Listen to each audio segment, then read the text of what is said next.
ኖሮ ይሄ ነገር ታውቀው ነበረ ብላ ነው የራሄል እናት ብዙ የጮኸች ልዑል የምታናግረው ነበረው። የዚህ ሁሉ ሰበብ ደግሞ አንድ እህቷ ናት። ምክንያቱም እህቷ በቃ አቤል ነው እንዲ አትረጅም እንዲ መረዳት እኮ ግድ ይላል። አንቺ ቢያንስ እኮ ወጣት እኮ ነሽ። አቤልም ከገደለ ሌላ ሰው ከገደለ እኮ አቤል ተጠራጠረ እንጂ ገደለ አልተባለም። አቤል እውነት እሷ ቢገላት ኑሮ ስንት አይነት ነገር አለ። ሌላ ቦታ ውስጥ አይገላትም ነበር። እንዴት በቤቱ እንኩ ያዙን ነው ወንጀል በቤቱ ውስጥ የሚሰራው? ለምንድነው እንደ ወጣት ማትረጁ? አቤል ነው አቤል ልትደግፍ ነው የመጣው። አንተ የአቤል ጓደኛ ስለሆነ የእሱ ጓደኛ ደግሞ ለምን እንደጠፋት ደግሞ ማጣራት ሲገባት አቤል ነው ብር ከፍሎ እንዲታገድ ያደረገው። ሰራተኛው አቤል ብር ከፍሎ ነው እንዲታገድ። አቤል እኮ እስር ቤት ያለ እኮ ነው ሰራተኛው የጠፋችው። መሰከረች፣ በቃ ጠፋች። ነገሩ ማባባስ ሳይሆን ሰከን ብሎ ማዳመጥ ነው። ሁለተኛ ደግሞ ይሄ እኮ የሰው ነፍስ የጠፋበት ወንጀል እኮ ነው። የሰው ነፍስ ያጠፋ ሰው ዝም ብሎ አይገኝም። እንኳን 2 አመት 3 አመት የሚፈጅ ነገር አለ። ግን ልዑል ጀግና በመሆኑ እያንዳንዱ መረጃ አጣርቶ ደረሰበት። ደግሞ ሚዲያ ላይ ሊወጡ ያልፈለጉ ብዙ አይነት መረጃዎች ልዑል እጅ ላይ ገብተዋል። ግን አሁን ለመናገር አልፈልግም ብለዋል። ብዙ አይነት መረጃ አዳዲስ ነገሮች እንዳሉ ተናግረዋል። አዳዲስ ነገራቶችን አሉ አግኝቻለሁ፣ ግን አሁን ሚዲያ ላይ አውጥቼ መናገር አልፈልግም ያ ሰው ሊርቁ ስለሚፈልጉ ብለዋል። ስለዚህ እሷ ግን ምንም ነገር እንድታምን አልፈለገችም። በቃ አቤል ነው። አቤል እኮ አለ፣ አልጠፋም፣ አልሸሸም። ስልኳ ላይ ጠፋ። ፍቅረኛው ለምን ስልኳ አጥቶ ጠፋ? ለምን ደዋት ማትጠረጠሩት? ለምን እህቷ በዚህ ልክ ለምን እንደማትጠረጥር አላውቅም። ጓደኞቿ አቤል ነው፣ እህቷም አቤል ነው። እንኳን የሟቿ እናት እኮ ተረታለች። እና ፍቅረኛዋ ማን ነው አቤል ሳይሆን ብላ ጠየቀች። አቤል ሳይሆን አቤል ጓደኛው ነው እንጂ የእሷ ፍቅረኛ አይደለም። እና እንዴት እሱ ቤት እሷ አስክሬን እሱ ቤት እንዴት ሊሄድ ቻለ ብላ በቃ በስርዓት እንደ ትልቅ ሰው ነው ገብቷት በስርዓት ነው የምጠይቀው ነበረው። አሁንም ልዑል ለእግሩ ላይ ተደፍታ እባክህ የልጄን ገዳይ የልጄን ነፍስ ያጠፋው ማን እንደሆነ አፈላልገህ አምጣልኝ። እኔ ምንም ነገር አልፈልግም፣ ብቻ የልጄ ደም ከንቱ ሆኖ ሊቀር አልፈልግም ብላ ነው አልቅሳ ልዑልን የለመነችው። ግን እህት ተብዬዋ ድርቅ ልዑል ማን ነው የሚባለው? አቤል ነው። ልዑል ቃል ገብቶላታል። አቤልን ሆነ ማንን ሆነ የእህትሽ ገዳይ ወይስ የእህትሽ ነፍስ ያጠፋ እኔ ፈልጌ ያመጣልሻለሁ። እኔ ይሄ ስራዬ ነው። ማንኛውም ወንጀለኛ እንደፈለገ ሊንቀሳቀስ አልፈልግም ብሎ ብዙ ጊዜ ደጋግሞ ነግረዋታል። ግን እሷ ምንም ነገር ልትሰማ አልፈለገችም። ማውራት እንጂ ማዳመጥ የሚባል ነገር አትሰማም። መደመጥም ማዳመጥ ግድ ይላል። የሰው ልጅ ማውራት ብቻ አይደለም፣ መደመጥ ደግሞ ግድ ይላል። ማዳመጥ ግድ ይላል፣ መስማት ግድ ይላል።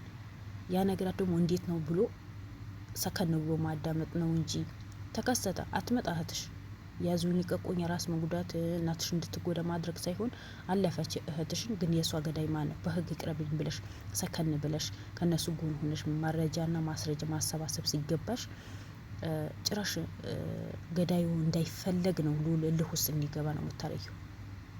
ልዑል እንኳን አቤል ጓደኛው እናቱ ቢሆን እንኳን አሳልፎ ይሰጣል። በዚህ ጉዳይ ላይ ልዑል አይደራደርም። ሲጀመር አቤል በዚህ ጉዳይ ላይ በምንም ተአምር እመኝ እጁ አይኖርበትም።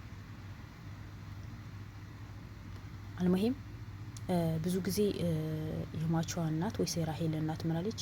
ብዙ ጊዜ ያስፈራራታል፣ ብዙ ጊዜ ይጨቃጨቁ ነበር፣ ብዙ ጊዜ አለች፣ ብዙ ጊዜ ይጣላሉ፣ ታለቅሳለች። ምን ሆነሽ ነው ልጄ ስላት ጊዜ አይ ዝም ብዬ ነው ጓደኞች ጋር ተጣልቼ ነው የምትለው። ግን እኔ ያውቃለሁ አይሆንሽም ብያት ነበር። ተይ ይሄ ልጅ አይሆንሽም፣ ተይ ልጄ ራቂ፣ አንቺ ገና ነሽ፣ ገና ታላቅሻለች፣ እስኪ ሰከን በይ ደጊ። ስለዚህ ይሄ ልጅ የሚሆንሽ ልጅ አይደለም። እኔ አውቃለሁ እናትህ ራቂ ስላት ጊዜ አይ እናቴ እኔ ከሱ መቼ መራቅ አልፈልግም ነው ብላኝ ነው ሁሌ እምቢ ብላኝ ነው የምትወጣው ነበረው። ለሰከንድ ልትቀመጥ አይሰጣትም። በደቂቃ ስልክ ይደውላታል፣ ያስፈራራታል፣ ታለቅሳለች፣ ነይ እንውጣ ይላታል። በየጊዜ ከቤት ይዟት ነው የሚወጣ ነው ያለችው። ስለዚህ ይሁን ነገር አለ ማለት ነው። ለምን ነው በዚህ ልክ አቤል ሊጠረጠር የሚቻለው? ሁለተኛ ደግሞ አንዳንድ ሴቶች አላችሁ ቤተሰባችሁ ይሄ ልጅ አይሆናችሁ ተውት ስትባሉ ጊዜ እምቢ፣ ከኛ በላይ ማንም ያቅሰው የለም፣ እኛ ብቻ ነው የምናውቀው፣ እናንተ የድሮ ሰዎች ናቸው፣ የእናንተ ጊዜ ያለፈ፣ አሁን የኛ ጊዜ ነው። 21 ምንድነው ዓመተ ምህረቱ ተቀየረ፣ የኛ ፋሽን ነው የምትሉት ጊዜ አለ። እናት አባት እኮ ናቸው። ያውቃሉ። የኛ የሚጎዳና የሚጠቅመን ያውቃሉ። እናት አባታችሁ መርቀው ያልደሯችሁ ትዳር አይሆንም። ስለዚህ ለማንኛውም ሰከን ብላችሁ ሁሉ ነገር ብታካሂዱ ነው የሚሻለው እንጂ ብቻ በዘፈቀደ እኔ ያውቃለሁ፣ እኔ እንዲህ ነገር አደርጋለሁ፣ እኔ ነኝ ትክክለኛ፣ እናንተ ትክክለኛ አይደላችሁም፣ እኔ ሁሉ ነገር አውቃለሁ ማለት ከባድ እኮ ነው። ያው እኔ ያውቃለሁ፣ ተይኝ፣ ልጁ ወደዋለሁ፣ ልጁ ያፈቅረዋለሁ በማለቷ ህይወቷ አታለች፣ እናቷ ትጎታለች። በመጨረሻ ደግሞ እናቷ ራሷ ስታ ነው የወደቀችው። ምን ይሉታል አሁን? ማን ነው የሚጎዳው? ልጅቷ ደግሞ በእናቷ ፊት እንኳን ረጋ ብላ ማውራት አትችልም። ድርቅ ነው። በቃ አቤል ነው። አቤል ከሆነ እኮ በህግ ቁጥጥር እኮ ነው ያለው።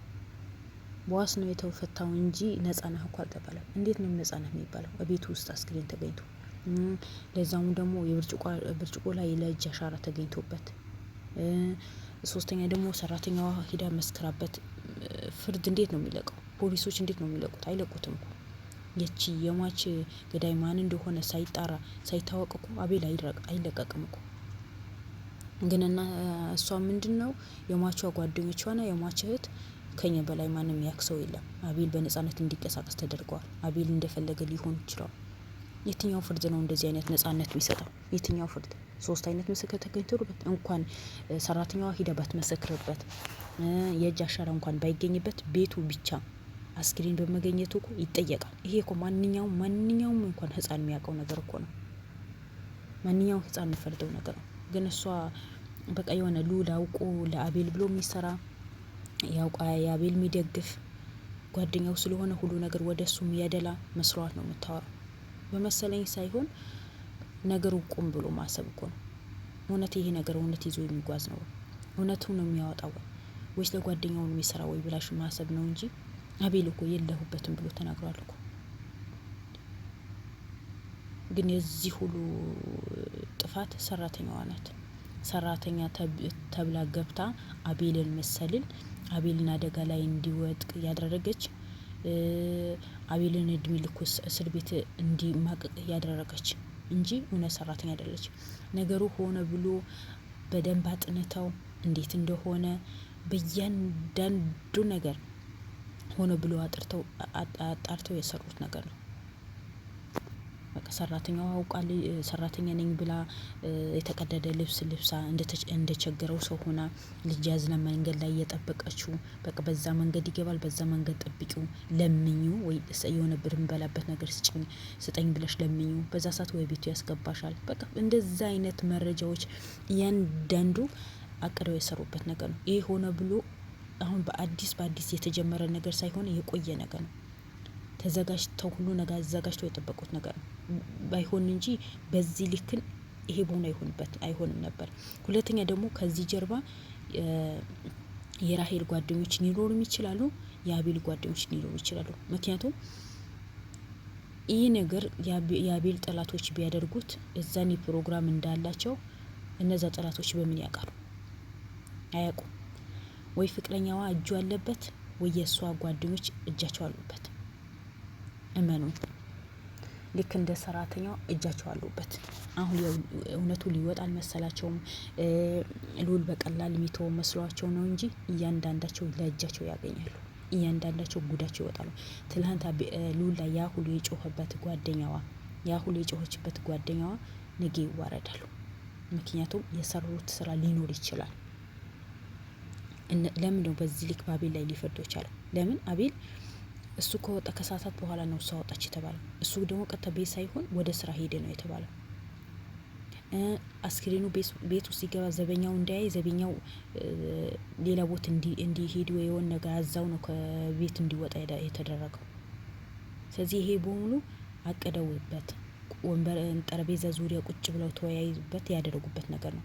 እዛ ቀን ፕሮግራም እንደሚዘጋጅ የሚያውቁ ጓደኞቿ ወይስ የእሱ ጓደኞቹ አሉ ተነግሯቸው ይሄ ነገር እንዲደረግ ተደርጓል። ለማንኛውም እውነቱን እንደሚወጣ ሁላችን ፍላጎት ነው። የሟቿ ቤተሰብ ደግሞ መጽናናቱ ይስጣችሁ። የሟች ቤተሰቦች መጽናናት ይስጣችሁ። እህት ተብዬው ደግሞ መረጋጋት አለብሽ። ሁሉ ነገር ትግስት ያስፈልገዋል። በትግስት ነው እንጂ ዝም ብሎ እሳት በመያዝ ጭድ በመሆን አይደለም ነገራቶችን የሚስተካከለው። ተረጋግተሽ ደግሞ ይሄ ከባድ ወንጀል ነው። ከባድ ወንጀል ስለሆነ ጊዜ ያስፈልገዋል።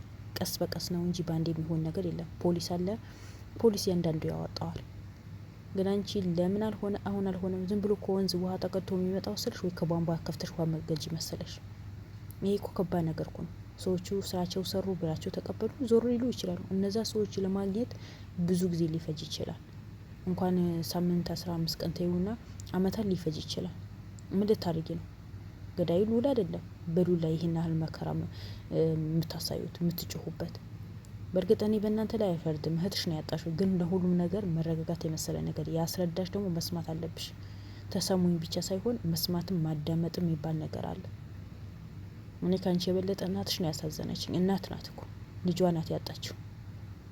ትመጣለች ብላ የሸኘቻት ልጅቷን አስክሬኗ ነው ቤት የመጣላት። በጣም ከባድ ነው። በጣም የሚከብድ ነገር ነው። ለማንኛውም ወንጀለኞች በህግ ተይዘው ቅጣታቸው እንዲያገኙ፣ ወንጀል ሰርታቸዋል የተባሉ ሰዎችን ደግሞ አለ ወንጀላቸው የተከሰሱ ሰዎች ደግሞ ነጻ የሚወጡበት ጊዜ ቅርብ ያድርግልን። ሉልን ደግሞ በዚህ ልክ መስራት በጣም ደስተኛ ነው የሆንኩት። የጓደኛ ውስጥ መስዋዕትነት መክፈል ልክ እንዳንተ ነው። ስለዚህ በርቱልን የኛ ጀግኖች። እውነቱን የሚወጣበት ጊዜ፣ አቤል የሚስቅበት ጊዜ፣ እውነቱን የሚያጣራበት ጊዜ፣ ደስተኛ የሚሆንበት ጊዜ ቅርብ ያድርግልን። የሟቿውን ደግሞ ደም የሚጣራበት ጊዜ፣ ወንጀለኞቹ ተይዞ ወደ እስር ቤት የሚወረውሩበት ጊዜ ቅርብ ያድርግልን እላቸዋለሁ። ውድ ቤተሰቦች ሁላችሁም ዱዓ አድርጉለት፣ ለአቤል ጸሎትም አድርጉለት። ወዳችኋለሁ። ለቤቴም አዲስ ከሆናችሁ እሺ ሰብስክራይብ ያደረጋችሁ አበረታቱን። ቪዲዮን እስከ መጨረሻው ባይ ባይ። ወዳችኋለሁ። መልካም ቀን። ሰላም አለይኩም ወራህመቱላሂ ወበረካቱ።